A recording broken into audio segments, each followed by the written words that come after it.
proclaiming God's matchless grace and the blessed hope. This is Adventist World Radio 88.5 FM.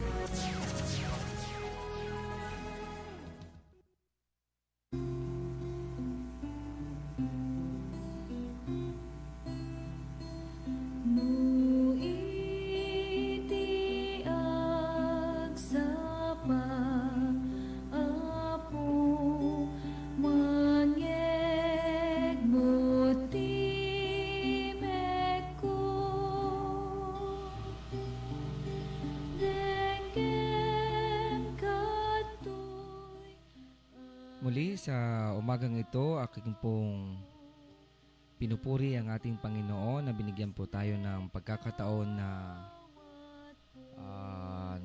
magising at mabigyan ng isang kalakasan sa pagsisimula ulit ng ating pong umaga.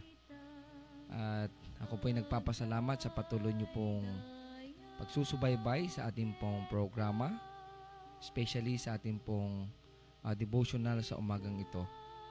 Ano man po ang inyong ginagawa, ano man po yung inyong kinakabisihan, ini-invite po namin kayo na pansamantala ay tumugon po sa ating pong kukunting oras na ating pong pag-aaralan ang salita ng Diyos. At abang ako'y tuluyang magsimula, aking pong inimbitahan ang lahat na tayo po'y manalangin. Makapangyarihang Diyos ng tahanan na sa kalangitan, ibinabalik namin ang papurit pasasalamat, Panginoong Diyos, sa patuloy niyong pag-ibig, pagbigay sa amin ng lakas, at sa pagkakataon na kami po'y nakagising at makapag-experience ulit ng inyong pong kapangyarihan. So mga umagang ito, kami po'y mag-aaral ng iyong salita. Bigyan kami ng makalangit na kaalaman, Panginoon. Maintindihan at maunawaan, lalo tigit mai-apply namin sa aming pong mga buhay. Nang sa gayon, magkaroon ng kalakasan ng aming pong mga nanghihinang spiritual. Pagpalain ng mga makikinig at lahat kami ngayon upang magsimula kami sa aming pong umaga, may kalakasan na nanggagaling sa inyo. Dahil ito po ay aming hinihiling sa pangalan ni Jesus. Amen.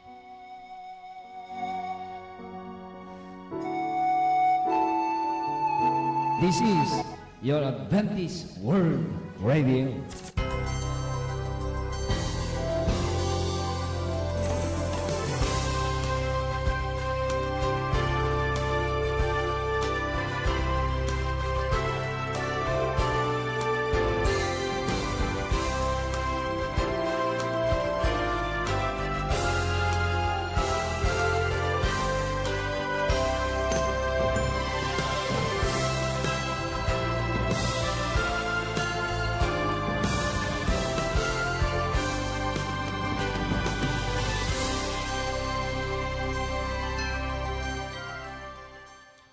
Okay, sa umagang pong ito, akin pong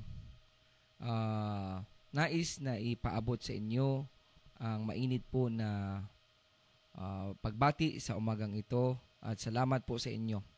Ang ating pong topic ngayong umaga ay pinamagatang ang paging masunurin or obedience. At akin pong napagtanto at akin pong binigyan ng kahulugan sa pamamagitan po ng ating world definition.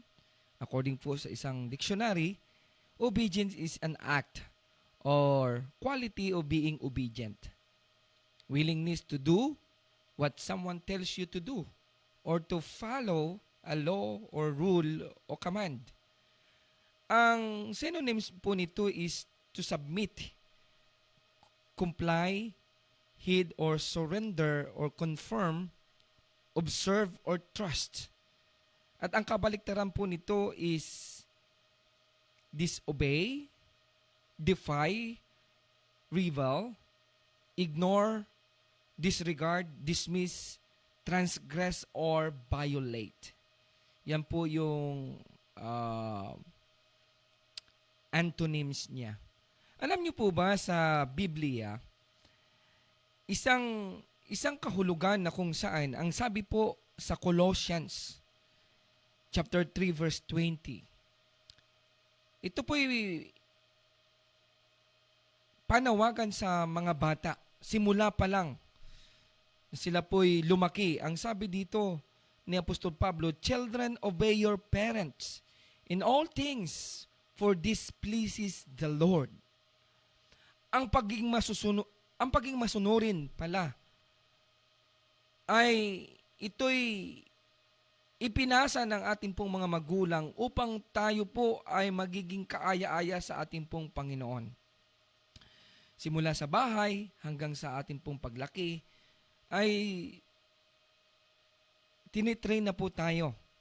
At the same time, mga kaibigan at mga kapatid, in the time of Moses at ang ating pong Panginoon din, ang sabi dito sa Deuteronomy 15:4 and 5, "I obey God, follow all His commands, and He richly blesses me."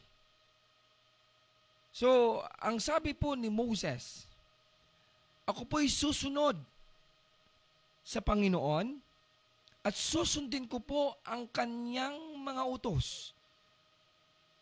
At ako po'y pagpapalain niya ng maraming bises. Ng ating pong Panginoon din, ang sabi niya dito, Lucas 11:28,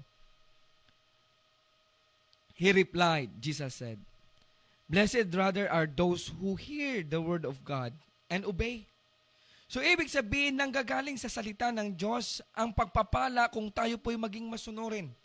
At gusto kong idalhin sa inyo, mga kaibigan at mga kapatid, ang karanasan ng ating pong mga ninuno sa Biblia na bago po sila pumasok sa Promised Land o sa Canaan, may matinding utos po ang ating Panginoon na kung sila po'y susunod, kung sila po'y maging masunurin sa salita ng Diyos, sa utos ng Diyos, ay pagpapalain sila. At hindi lang yon. Ang sabi po dito sa Exodus 15:26, ang sabi po ng ating Panginoon, "If you listen carefully to the Lord your God and do what is right in His eyes, if you pay attention to His commands and keep all His decrees, I will not bring on you any of disease I brought on the Egyptians, for I am the Lord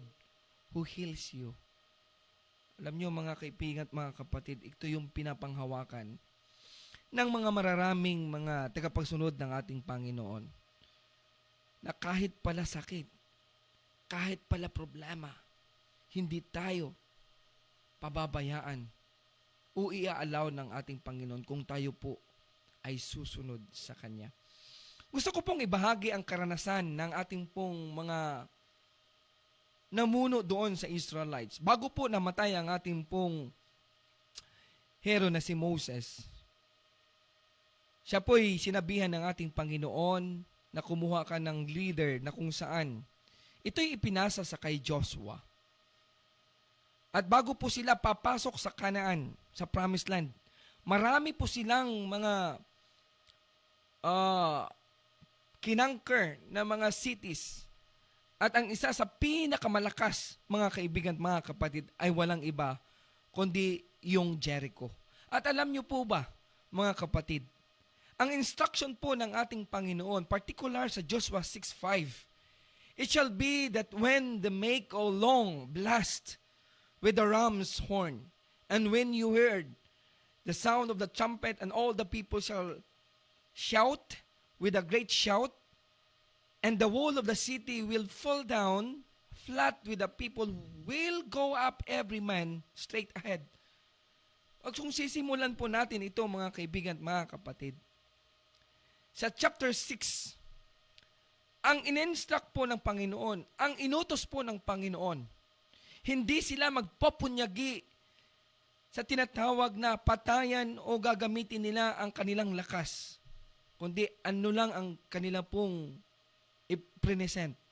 Sabi ng Panginoon sa kay Joshua, una, bring the Ark of Covenant. at yung horn ng ram, and then umikot kayo, and then mag-shout kayo, and then the wall of Jericho will fall down. Alam nyo mga kapatid, sa lahat ng kanila pong mga inaway, sa kanila pong ginawa, marami pa, hindi lang ang fall of Jericho. Hindi ibig sabihin na ang kanilang mga kalaban ay mahina. Napakalakas nila. They are giants. But paano nila natalo? Hindi naman ibig sabihin na sila po'y malakas din. But the secret is, they follow the command of God. Kung titingnan po natin ang resulta, mga kaibigan at mga kapatid, na kung ang anak ng Diyos, kung tayo po ay susunod, magiging successful po tayo sa lahat. Katulad po ng mga karanasan ng ating pong mga hero sa Biblia na kung saan they conquer all the cities. At ang aking pong napag-aralan, mga kaibigan, mga kapatid, hindi lang po sa kauna-unahan na invade ni Jericho o ni Joshua ang Jericho, but the other side of the cities. At ang kanya pong strategic war, mga kaibigan, Joshua invaded at the center first, and then he destroyed the southern forces, and also he destroyed the northern forces. So ibig sabihin, maraming mga kaharian ang kanila pong natalo. Hindi lang po nagtatapos doon. Marami po sa mga kings, mga kaibigan at mga kapatid. And I know for sure, alam ninyo, na si Haring Saul, nung panahon na po ng mga hari, isa pong tinatawag na napakalakas nila. Dahil ang Panginoon ang tumawag sa kanila. In the first place, ng akin pong napag-aralan ito, mga kapatid, naging conqueror sila. Tignan nilang maubos ang mga Palestines. But someday, when Samuel told King Saul, this is the last battle. But before that, may inutos ang Panginoon na sa kanilang pagpupuntahan na isang lugar, lahat ng mga buhay doon na hayop na matataba ay inyo pong papatayin. Ngunit hindi nagsunod ang hari. At ang sabi dito sa 1 Samuel 15:22, behold, to obey is better than sacrifice. Grabe yung sakripisyo na lahat ni Saul. But they don't obey. Alam nyo ang consequence nun? Sila po ay natalo. At ang consequence nun, siya mismo ay napatay kasama ng kanyang anak. But after that, the King David follow, and King Solomon, they were success because they follow God. They follow God. At kung pag-aaralan natin, the kings and the prophets of Israel and Judah, pagkatapos po ng mga na-divide na po ang kingdom, Jeroboam, Jeroboam, Baasa, Sasa, Jehoshaphat, Ahab. Some of them are, kung matitingnan po natin, some of the kings, they follow, and some of the kings are not. But napag-alaman natin, mga kaibigan, they are not prosperous when they not follow the command of God.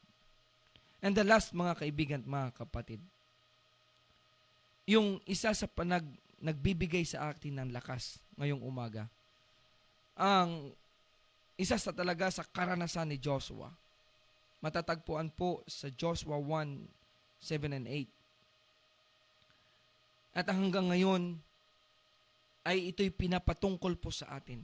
Ang sabi po dito, this book of the law shall not depart out of thy mouth, but thou shalt meditate therein day and night, that thou mayest observe to do according to all that is written therein. For then thou shalt make thy way prosperous, and then thou shalt have good success. Sa ating pong paglalakbay bilang Kristiyano, mga kaibigan at mga kapatid, minsan nakakaranas tayo ng mga pagsubok, minsan nakakaranas tayo ng mga bagay-bagay na hindi natin maiiwasan. It is comply for our message for this morning. Sana the Word of God, yung encouragement sa atin to obey God. Sabi na Pedro sa Acts 5:29, to obey God. I obey God rather than man. So, we follow. Sumunod po tayo, mga kaibigan, mga kapatid. What's the voice command for us? Minsan natatakot tayo. Personally, minsan natatakot ako. Minsan sa ating pong mga buhay, may mga pagdududa tayo. But I realize now, mga kaibigan at mga kapatid, na ang ating pong ang salita po ng Diyos will lead you to be prosperous and good success if you follow the command of God. And also, sa ating pong kahuli-hulihang panahon, kung ano po ang sabi at inutos ng ating Panginoon, huwag po tayo magduda, tayo po'y sumunod sa Kanya. Ikaw, kaibigan, na nakikinig ngayon, tayong lahat, napakabuti ng Panginoon. Sa mga Israelites, mga kapatid, gusto kong uulitin sa inyo. Kung may Bible po kayo sa Deuteronomy 28, the whole chapter, ipinaliwanag doon ni Moses kung sino ang magsusunod sa Panginoon at sino po yung hindi susunod sa Panginoon. Katulad po ng sinabi ni Joshua, na kung sino ang susunod sa ating Panginoon will be prosperous and good success. Pero ang naka-indicate po doon, if you will disobey, ang ginamit po ng Panginoon doon is, sa ibang translation, is a curse, o sa ating pong wika ay sumpa. Sumpa, mga kaibigan. Yes, marami tayong nakikita na kahit hindi sila sumunod, kahit hindi sila sumusunod talaga, faithfully, makikita natin na successful naman sila. But don't you know, hindi natutulog ang Panginoon. Hindi natutulog ang Panginoon. Alam ng Panginoon ang ating pong puso, ang ating pong minimithi. Ang sabi po dito, ulitin ko po, make thy way prosperous and then thou shall have good success. Maraming mga successful na tao, but I don't know if they are good. They are fully blessed, mga kapatid.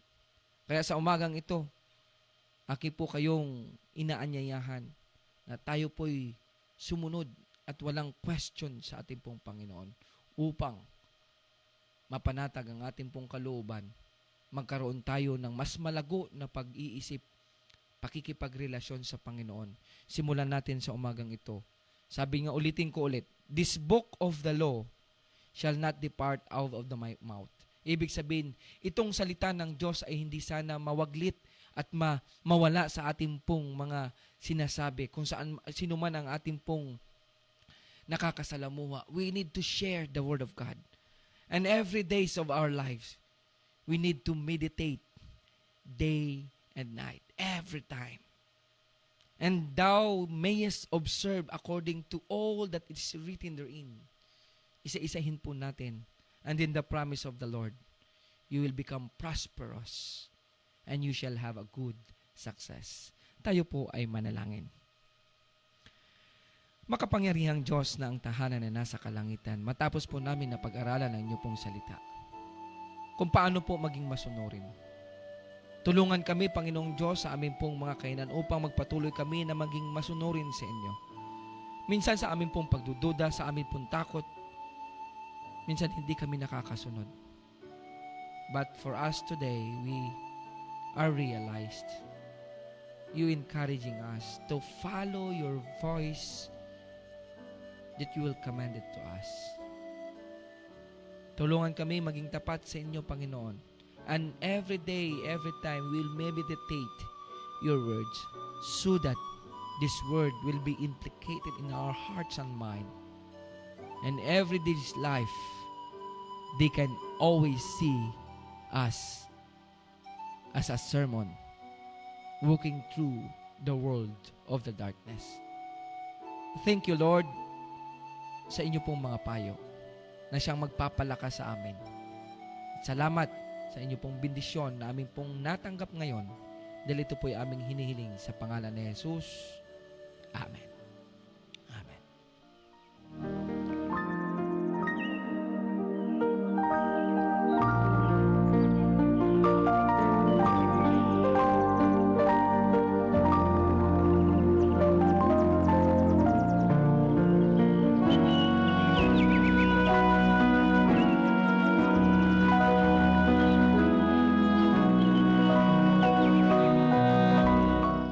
Okay, sa lahat po ng nakinig, sa lahat po ng na-bless, praise the Lord.